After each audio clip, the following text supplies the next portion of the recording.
ดีสุดก็อย่าเอาไปเทล่ำลงไปพุ่นแล้วเนาะ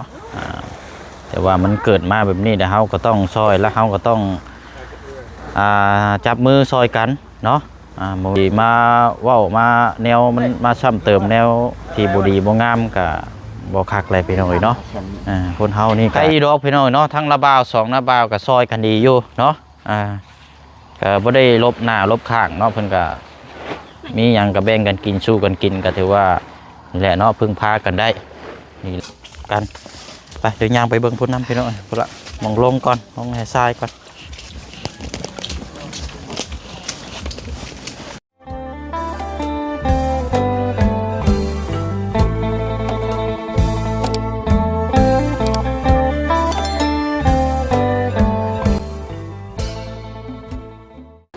ไปนะได้นะเอาบันทึกนั่นมันเอาเทียบ เนาะเอาว่าทรายกับน้ำนี่มันเข้ากันอยู่แล้วเนาะมันก็อยากนักแล้วเนาะโอ้พี่น้อยเนาะเอากะมาติดตามเบิ่งน้ำกันเนาะพี่น้องเนาะเมื่อวานนี่กะรุ่นน้ำกันรุ่นแท้รุ่นว่าสุดท้ายกะโบรอดครึ่งทางไปหน้าก็บ่ได้ถอยหลังก็บ่ได้จำเป็นเลยเอาลงนี่นะพี่น้องเนาะแล้วก็พากันคอยขนยู่เข้าไปในผลละบาทนี่พี่น้องเนาะซอยกันมือเล็กมือน้อยเหตุจังใดเนาะเขาก็บ่อยากให้มันเป็นแบบนี้ดอกพี่น้อยดีสุดก็อย่าเอาไปเทล่ำลงไปพุ่นแล้วเนาะแต่ว่ามันเกิดมาแบบนี้แต่เขาก็ต้องซอยและเขาก็ต้องจับมือซอยกันเนาะโมเมนต์ว่าสีมาเว้ามาแนวมันมาซ้ำเติมแนวที่บ่ดีบ่งามก็บ่คักเลยพี่น้องเนาะคนเฮานี่ก็เฮ็ดหยังเฮาก็ฮู้อยู่แล้วพี่น้องแต่ว่ามันเกิดมันผิดพลาดมานี่เฮาก็ซอยกันเนาะบ่มีไผหรอกอยากให้มันเป็นแบบนี้พี่น้องเนาะเอาและเนาะมีแต่ว่าและทั้งน้องๆเพิ่นทั้งญาติพี่น้องนี่ก็ซอยกันนี่แหละพี่น้องเนาะใส่พึ่งพาญาติพี่น้องและซอยกันกันบ่มีพี่น้องซอยกันนี่ก็ซ้ำพึ่งพากันบ่ได้แล้วพี่น้องเนาะยามเจ็บป่วยบ่หรือว่ายามมีเวียกมีงานก็แบบนี้แหละเนาะพึ่งพาอาศัยกันได้คันสิว่าก็ยามบัดเพิ่นบัดโตบ้านเฮาภาษาเฮาเอิ้นนะพี่น้องเนาะยามบัดเวียกยามไผยามมันซอยกันและพี่น้อยคอยคนคอยชุกยู่ไปละเนาะเห็นอยู่ใดเมื่อวานนี้แดดแต่เช้าๆพี่น้อยจนฮอด4 โมงบัดช่วงบัดเรามาส่งบัดฝนบัดตกห้ำพอดีบาดนี่มันลดป๊าดโตกลางคืนจะตกแห้งเมื่อคืนนี่ก็เอาแท้ว่านักเลยเมื่อคืนนี่ก็ตกแล้วก็แบบฟ้าห้องซ้ำเมื่อคืนนี่เนาะตกฟ้าห้องคือเดือน6ครับต่ำแตกต่ำทางกันเจ้าของเพิ่นนี่ไปบ้านดงเนาะไปซื้อเนื้อกินใช่บ่นี่แหละเนาะซื้อกับข้าวกับน้ำซื้อกับข้าวกับน้ำได้เยอะเนื้อกินต้องสั่งเลยแหละเนาะคนกล้ามอยู่หรอกเนาะกำลังอยู่วัยกำลังเฮ็ดเวกเฮ็ดงานได้อีดอกเนาะสู่เวกสู่งานโอ้เนาะนี่แหละพี่น้อยครับคือเฮาฮู้แต่ไรมาน่ะสิ่งใดที่มันบ่อยากให้มันเกิดแต่ว่ามันเกิดแล้วเฮาก็ต้องซอยกันเนาะบ่แม่นว่าสิมายืนเบิ่งหรือว่าสิมาจ้องพิษจับเว้ากันนี่มันโอ้ยพี่น้องบ่แม่นอะไรพี่น้อยเนาะเอาแล้วพี่น้องเด้อเนาะกราบสบายดีและสวัสดีพ่อแม่พี่น้องFC น้ำกันเบิร์ดสุขูสุคนพี่น้องเนาะพบเจอกันอีกคือเก่ามาอยู่ที่เคสน้องป๊อปเนาะคันเชื่อว่าก็อยู่ในช่วงที่นี่แหละพี่น้อยต่างคนต่างเห็นใจกันคันเชื่อว่ากันเนาะเพราะว่าเราต้องคน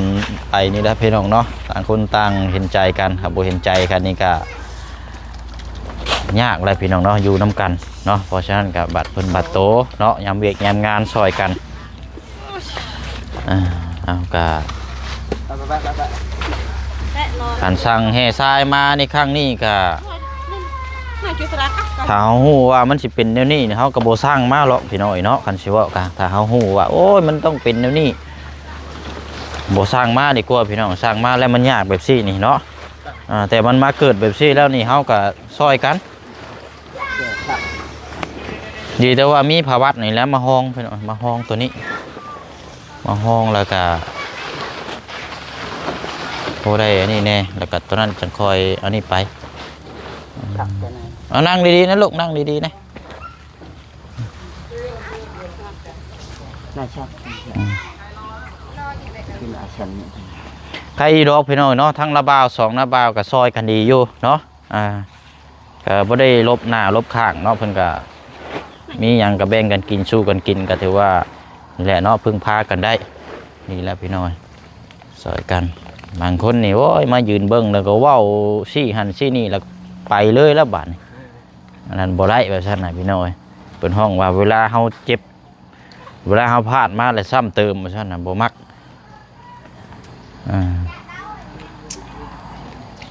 ก็ได้ขนลงไปพุ่นแหละเนาะเดี๋ยวสิไปอันนี้นำกับแจ้งทางอันพี่น้องเขานำเพิ่มเติมอีกเนาะพี่น้องเนาะแห่ทรายเขาก็มาแล้วปูนนี่ก็มาแล้ว30 สอบอยู่ในหันปกไว้หันก่อนแล้วก็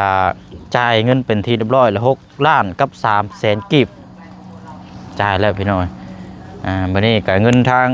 ไอ้รองที่ฝากมาอยู่นำบ่เชิงก่อนหน้านี่แหละพี่น้อง12 ล้านเท่ากับตัวนี้ก็ยังเหลืออยู่5 ล้านปลายค่าสร้างนี่ก็บ่ฮู้ว่าเพิ่นสิเอาเท่าไรบัดนี้พี่น้องเนาะเดี๋ยวจังพูดคุย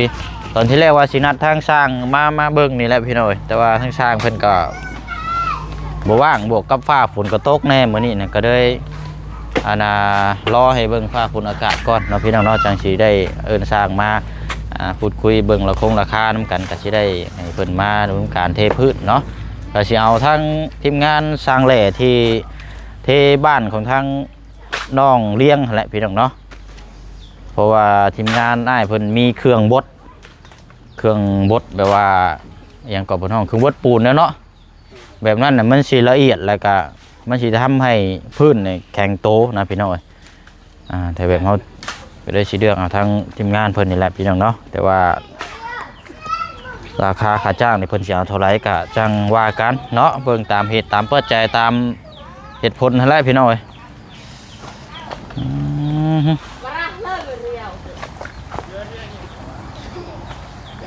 ของน้ำแล้วหรือว่าคุณน่ะ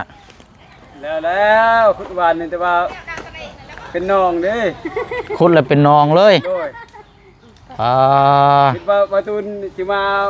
ลูกปลาดุกบ่สืบปลาลูกมาเลี้ยงบ่นั่นแหละคือเดี๋ยวจังน้อยจังย่างไปเบิ่งเนาะเอาจังว่ากันเนาะงบทั้งของน้ำนี่ก็ยังขาดลายพี่น้องเนาะน้ำโบตูนก็มีอยู่6 ล้านแล้วก็ซื้อท่อซื้อเสามาแล้วยังเหลืออยู่4 ล้านปลายบ่เพราะว่าค่าสร้างหรือว่าอย่างต่างๆนั่นแหละเนาะเกี่ยวกับของน้ำของในนี่แหละพี่น้อย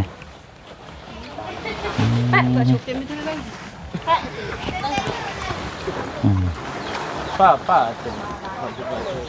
ใครอยู่มีล่อนี่เนาะทรายนี่โอ้เนาะคือว่าสร้างย่างละ3 เม็ดก้อนนี่คือว่าน้อยเนาะโบลายแต่ละเจ้านี่โอ้เราให้หน่อยโพดพี่น้องกันบ่พอก็ยังได้สร้างทรายมาเพิ่มอีกแล้วเทพื้นนี่ยังว่ากันใช้ตัวนี้ไปก่อนเนาะคันว่าเราใส่รถฮุนไดมานั่นที่เที่ยวนั่นสิได้อยู่เนาะอันนี้บัดคือว่าเอาแล้วเนาะว่าน้ำเวียดพี่น้องบ่ได้พังไผได้นี่ว่าหนึ่งมานี่ก็เจ้าบวกเข้ากันทีเดียวเลยนี่ย้อนค่าเปลืองน้ำมันนั่นแหละเนาะก็ใส่ยัดมาแห่ทรายใส่มาน้ำกันเลยมันโดดทมกันไปแบบนี้เลยพี่น้องว่ามีพี่น้องว่าโอ้ยแห่ทรายยังคือใส่มาน้ำกันกะนี่แหละพี่น้องฮะแห่ทรายคือใส่มาน้ำกันเนาะเพิ่งเคยเห็นว่าฉันกะนี่แหละพี่น้อยเนาะทางไอเวียนเขาเพิ่นใส่มาโอ้มาเลยเนาะ ผมเด้อคอยได้คนซ่อนท้ายนี่คือหน้าบูดแท้บ่คือหน้าคือแบบคือหน้าคือบ่ยิ้มแท้คนซ่อนท้ายกลางนะแม่นบ่ได้ขนมบ่จักดอกอันนี้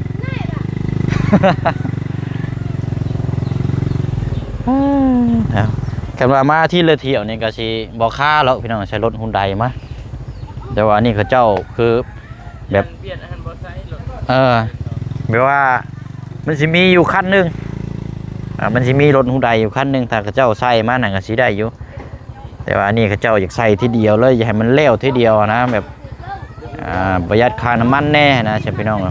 เฉพาะแห่ทรายนี่มันก็นักแล้วบ่นี่ปูนอีก30 ศอกบ่ผมรถตีจะเมื่อวานนี่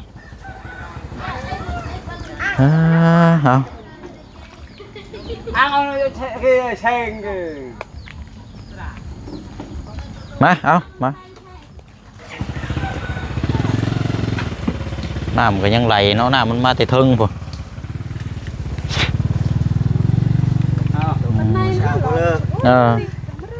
ตกแค่ตกว่าเนาะ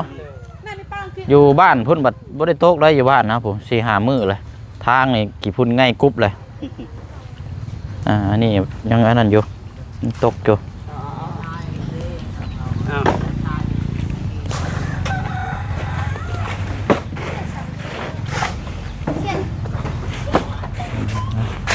นี่เป็นกองนี่แล้วก็ตัวนี้จะคอยตักไปไม่ใช่นักน้ำแห่นี่แหละแต่ว่าดีแต่ว่ามันมีตัวนี้แล้วปกไปพี่น้องยู่ไปนี่แหละประมาณฮอด20 เมตรหรอกพี่น้องดึกแบบนี้แหละ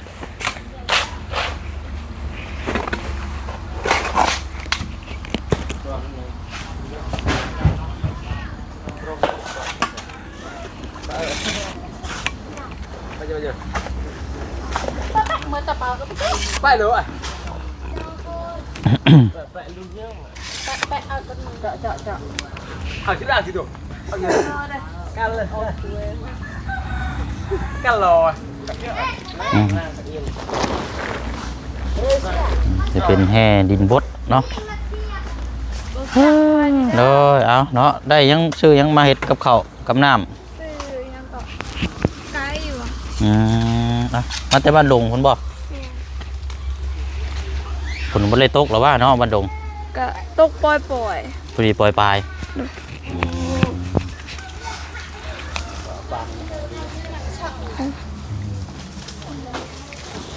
ต้นออกกำลังกายแต่เช้าเลยเนาะโอ้ยตั้งแต่6 โมงคุณน่ะใส่แต่6 โมงคุณบอสนี่แม่นแล้วรู้สึกคิวเข้าก็เลยแบบว่ายานเด็กน้อยแล้วก็ทางนาบ่าวนี่แบบเมื่อยอยากกินข้าวก็เลยแล่นไปซื้อเพราะว่าผมมีคนไปหาน้ำหมอกน้ำไม้ดิ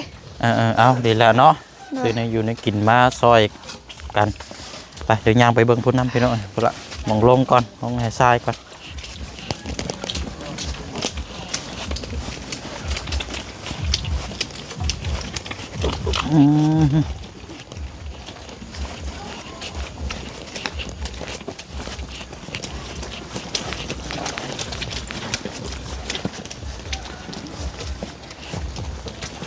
เปิดหน่อยดิเนาะโอ้ยโอ้ใส่นี่เลยเนาะนี่แหละร้านทำว่าเอาไว้อยู่ในบ่าวว่าเอาไว้อยู่ในก็เอาคือเทพื้นไม่ได้เหรอวะบ่แล้วไว้ในบ่ได้แล้วเขาเจ้ายังสิปรับดินก่อนเด้ปรับดินแล้วจังนี่แล้วไว้นี่แล้วบ่แล้วเฮาจังหาเนี่ยมายังเกาะไม่แป้นยังอยู่หรอวะโดยเอาไม่แป้นมาตอกรอบๆหันก็ได้แบบว่าบ่ให้เดี๋ยวน้ำมันก็ทะลักลงไปพุดเนาะได้อยู่ดอกนี่ก็แห่ก็ใส่เจนี่รถน้องเลยเจนี่ใส่น้ำกันรถอันนี้เฉพาะซ้ายอย่างเดียวบ่น้องนี่นะแม่นโอ้ตายโอ้ลายเติบอยู่ซะนี่เนาะจะพออยู่หรอกพี่น้อยแห่ซ้ายปูน3 อย่างน้องเดี๋ยวย่างไปเบิ้งพี่ก่อนก็ได้มาเบิ้งของน้ำก่อนพวกเบิ้งทางนี้ก่อนอันนี้แหละคือเฮาบ่อยู่พี่น้องเฮ็ดกาแฟกับฝนบ่เฮ็ดกาแฟกับฝนนี่ก็จักสิจังไดเนาะโดย นี่นละไว้นะนี่มันแห้งพุ่นละจังว่ากัน โดย เด้ไม่เส้นไม่หยังไม่ฝาชลานี่เฮาเก็บมาไว้เฮ็ดเป็นลมของน้ำเด้อน้องเด้อ โดย มันจังบ่ได้ซื้อเพิ่มอีกป้อมีหยังนั่นน้ำท่วมคักแท้นี่โอ้โต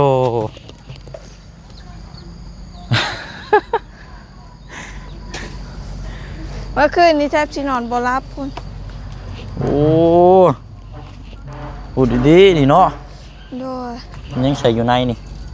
อ๋อนึกว่าคุนะปอโตปล่อยป่าเลยได้นี่เนาะ โดย อืม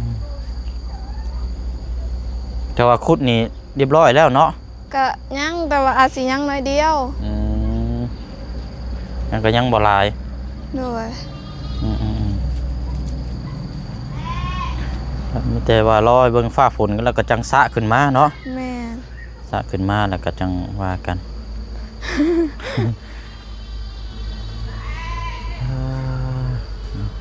เห็ดกับฟ้ากับฝนนี่แหละพี่น้องเนาะ โดย ถ้าบ่เห็ดกับฟ้ากับฝนมันก็บ่เห็นหลายอย่างหลายแนวเนาะบ่ติแล้ว แม่น เฮ็ดไปตามสถานการณ์ตามฟ้าตามฝนนี่แหละ โดย อันรอบเช้านี่ยังบ่ทันได้มีไผเข้ามาหาบ่ ยัง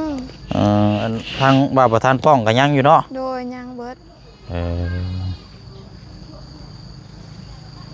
ท่อนี่ก็โยกย้ายมานี่แหละพี่น้อง โดย เนาะเอานั่นแหละเดี๋ยวสิไปเฮ็ดกับข้าวแล้วเจ้าบัดนี้เนาะ ก็ ไปเป็นคนเฮ็ด ทางแม่เฒ่าเป็นคนเฮ็ดนะ อ๋อมีตู้บ่ โดย โอ้ไปอยู่ ย่า ซั่นเนาะ ค่อยสิเป็นคนเฮ็ดเพราะว่าเฮาก็สิแบกหันแล้วแบบค่อยๆคนทีละนิดทีละน้อย แล้วพากันค่อยเฮ็ดเอาหั่นแหละเด้อ โดย เพราะว่าหนึ่งมานี่เฮามีผบัดห้องพื้นอยู่มันบ่ไหลไปทางอื่นหรอกเนาะ โดย คอยเฮ็ดคอยยู่ไปมา โดย จังมาอันตัวนี้แหละเรื่องซ่านี่จังไม้ตอกมารอบๆไว้ โดย รอให้มันแห้งคักๆแล้วก็จังสร้างเพิ่นสิมาดำเนินการ โดย แต่ว่าเสียงยังบ่ทันได้อันนี้อยู่ตอนที่แรกว่าสิให้สร้างเพิ่นมาเบิ่งหน้างาน แต่ว่ามื้อนี้มันฟ้าฝนตกสร้างเพิ่นว่าบ่ได้เข้ามาหน้าเวียก โดย เพิ่นว่าอ้ายเพิ่นมาเฮ็ดเวียกอยู่เฮือนน้องกองมีเด้ อ๋อโดย เขตน้องกองมีอยู่บ้านกระดับนี่มื้อนี้ฝนตกอ้ายเพิ่นได้ว่าหยุด โดย แล้วก็เลยพังเบิ่งฟ้าฝนก่อนนี่แหละพี่น้องราคาก็จังว่ากันอีกทีนึงอันนี้เนาะ โดย เพราะว่าเมื่อวานนี้ก็เฮาซื้อทรายกับแฮกับปูนเนาะ แม่ พอดีเบิดไป6 ล้านกับ300,000กีบ โดย เงินทางไอ้รองน่ะมีอยู่12 ล้านเนาะที่ผู้เชี่ยวได้แจ้งไปก่อนหน้านะวันนี้ก็ลบออกไปก็สิเหลืออยู่5 ล้านกับ700,000 โดย เนาะ5 ล้านกับ700,000บัดนี้สิเอาไว้ให้ทางค่าสร้างเพิ่นนี่แหละพี่น้อง โดย ค่าสร้างนี่เพิ่นสิเอา4 ล้านบ่หรือว่า5 ล้านก็พอดีแล้วสิเก็บเงินจำนวนนี้ไว้เนาะเอาไว้ให้ค่าสร้างนะพี่น้องแต่ว่าถ้าว่าวัตถุบ่พอนี่ก็เฮหรือว่าทรายเนาะก็จังว่ากันพี่น้อง โดย มันก็เหลือเศษปลายนั่นแหละกันว่านั่นกันแต่ว่าปูนนี่จักสิพ่ออยู่บ่เนาะแต่30 สอบเลยพี่น้องเพิ่นน้องป๊อปนี่ มีแต่ปูนแดงหมดเลยเนาะ ไอ้เรื่องเอาปูนอย่างดีให้เด้อได้ โดย บ่ได้เอา แม่น บ่ได้เอาปูนเคียวให้ได้เพราะว่าปูนเทพื้นนี่มันสิแข็งโตแล้วมันก็ แม่มันแข็งไว้ มันแข็งโตไว้หนึงมากอะเฮาเลือกเอาปูนที่เทพื้นเนาะคันสิว่าก็ต้องใช้ปูนแดงอยู่แล้ว โดย ราคามันก็อยากแพงแน่พี่น้อง แม่ ถ้าปูนเคียวเนี่ยมันคล้ายๆปูนก้อปูนสาปูนโบก แม่โดย ถ้าปูนเทพื้นหรือว่าเฮ็ดคานเนาะเฮ็ดเสานี่ก็เจ้าก็สิใช้ปูนแดงหมดเลยนี่ประเภทท่อบ่สิใช้ปูนแดงหมดเลยประมาณนี้แหละพี่น้องก็เลยเรื่องเอาปูนแดง30 สอบเนาะพอบ่พอจังไดก็จังว่ากันให้สร้างเพิ่นมาลายมืออีกทีนึงคันว่ามันเก็บตกเล็กๆน้อยๆก็เดี๋ยวเฮาจังใส่รถเฮาแก้มาเองก็ได้นั่นน่ะพี่น้อง โดย ว่ากันโอ้ตัวนี้ได้อนี่เนาะ แม่น เสาได้นี่ก็เนาะ โดย เนาะบัดว่างบัดหยังแล้วจังพากันโยกย้ายมากออกไปเนาะ โดย ว่างปรับเด้อรถบัดนี้ก็ ไปย่างไปพุ่นก่อนพี่น้องทางเรื่องเฮือนกะน่าจะอันนี้ก่อนเด้อน้องเด้อทางอ้ายทางทีมงานและก็ทางผู้ใหญ่ก็ถามเบิ่งน้ำกันแล้วว่ารอให้ปรับตัวนี้แล้วก่อนเนาะโดยเทพื้นให้มันเรียบร้อยเบิ่แล้วก่อนจังขึ้นพี่น้อยโดยมันจังคล้ายๆว่าให้มันสมบูรณ์ก่อนนะเนาะมันจังสมบูรณ์ก่อนแล้วก็จังพากันขึ้นไปอยู่นะมันจังเกี้ยงก้อยแน่โอเคอันแรกก็พักกันยุดพักก่อนก็ได้เนาะโดยเฮ็ดเบิดตัวทรายนี่ก็สิพักกินข้าวก่อนแป๊บนึงแล้วเลยเด้อนะแม่เจ้าดึงผ้าตังมาเลยไปเบิ่งก่อนพักกินข้าวแล้วก็จังพักกันคอยเฮ็ดเอาพี่น้อง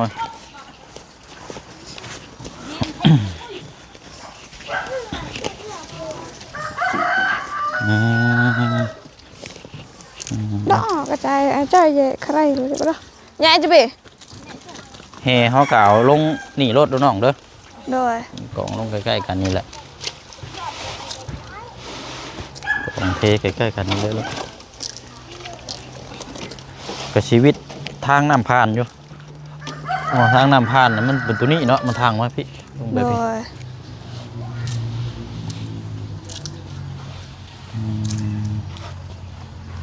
ปลายเติบพออยู่หรอกเนาะโดยพออยู่หรอกพี่น้อยเดี๋ยวจังเอาส่วนมาง่ายขึ้นแล้วก็จังหาไม้มาตอกใช้โดยตอกรอบๆไว้นี่ก็นั่นแหละไล่ชวนชินดิชวนปะ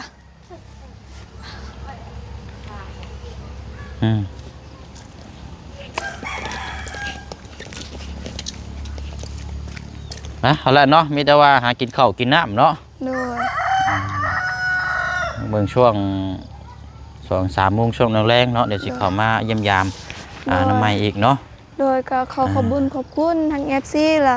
ทางผู้ใหญ่ใจดีที่เขามาประสมคลิปนี้เด้อแล้วก็คอยให้กำลังใจน้องแล้วก็ทางอ้ายน้ำขอให้อ้ายเดินทางปลอดภัยขอพระเจ้าอวยพรเด้อเอาละพี่น้องโอ้ยผู้ใดแต้มผู้เมื่อยเลย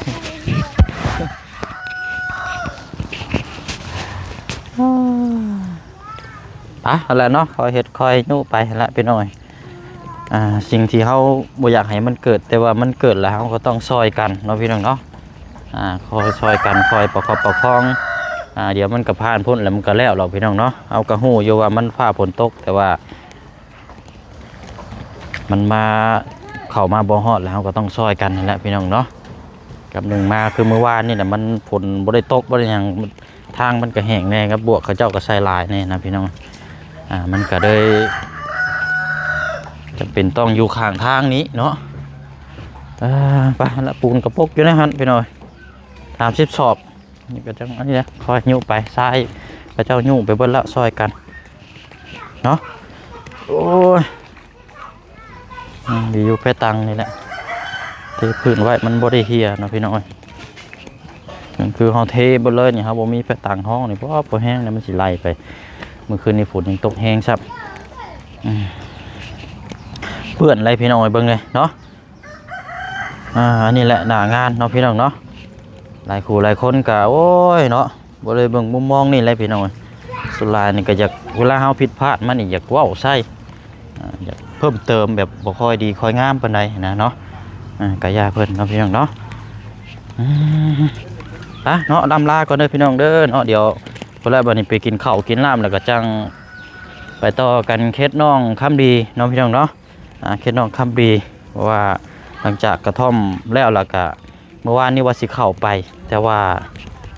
อันนี้พี่น้องว่าสิเอาผ้าห่มผ้าแพร่ไปมอบให้เรามันค่ำก่อนมันมาค่ำอยู่เคสน้องป๊อปนี่แหละพี่น้องว่าลดค่าแล้วก็เบิ่งน้ำกันอยู่นี่ก็ได้